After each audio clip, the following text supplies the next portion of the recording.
Imagine voltar ao início do século XX. A medicina, até então, era um campo diverso. Existiam médicos que tratavam com ervas, terapias naturais, homeopatia e nutrição. Porém, esse cenário mudou drasticamente quando a família Rockefeller, uma das mais ricas e poderosas dos Estados Unidos, decidiu investir pesadamente no setor da saúde. Não por altruísmo, mas por interesse. John Don Rockefeller havia construído seu império com o petróleo, e foi justamente a partir dos derivados do petróleo que surgiram os primeiros medicamentos sintéticos. Para transformar esses produtos em padrão mundial, era necessário um movimento muito maior, mudar a forma como a medicina era ensinada.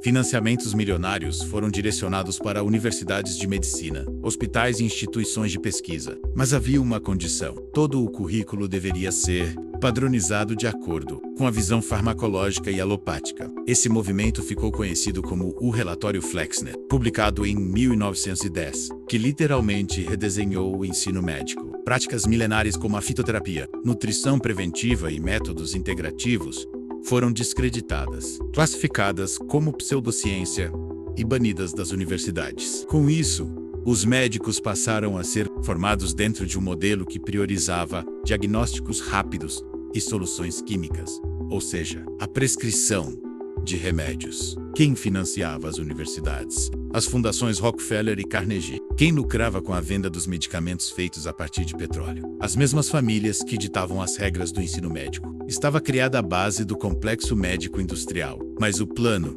não parava aí. Para que os remédios se tornassem indispensáveis, era necessário mexer também na outra ponta: a alimentação. Afinal, um povo saudável não precisa de tantos medicamentos. Foi aí que começou a transformação do sistema alimentar. A indústria passou a inundar o mercado com produtos processados, ricos em açúcar refinado, óleos vegetais industrializados e grãos transgênicos. Esses produtos foram promovidos como modernos, eficientes e até mais saudáveis do que a comida tradicional. Ao mesmo tempo, fazendeiros locais, que cultivavam alimentos naturais, passaram a enfrentar leis, restrições e pressões econômicas. A publicidade, financiada pelas mesmas fortunas, ajudou a consolidar a ideia de que margarina era melhor do que manteiga, que refrigerantes podiam ser parte da vida diária e que cereais açucarados eram uma opção saudável para o café da manhã das crianças. O resultado: gerações inteiras cresceram acreditando que comida industrializada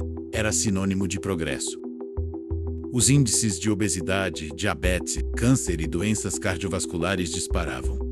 E quando surgiam essas doenças, para onde as pessoas corriam? Para os médicos, que, formados dentro do novo paradigma, tinham como primeira e principal ferramenta a prescrição de medicamentos. O ciclo se completava: comida que adoece, remédio que trata, indústria que lucra, tudo dentro de uma engrenagem cuidadosamente planejada. Não se trata apenas de um erro histórico, mas de uma estratégia de poder. A medicina passou a se afastar da raiz da palavra cura e a se aproximar cada vez mais de um modelo de gestão da doença, em que o paciente não é incentivado a buscar autonomia, mas sim a depender constantemente de consultas, exames e fármacos. O alimento, que deveria ser o primeiro remédio, foi relegado a segundo plano. A verdadeira prevenção foi esquecida. Hoje, mais de um século depois, vivemos as consequências dessa manipulação. Muitos profissionais de saúde começam a questionar esse modelo, a resgatar o papel da nutrição,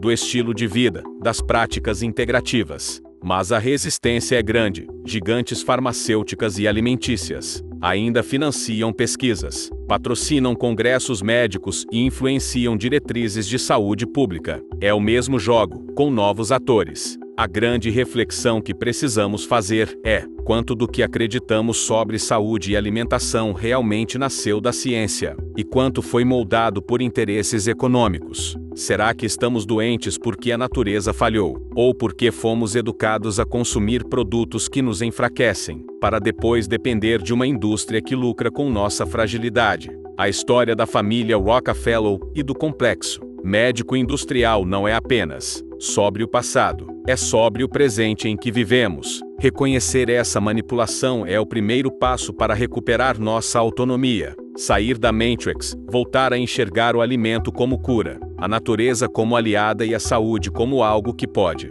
e deve ser cultivado de forma consciente, fora da engrenagem da manipulação.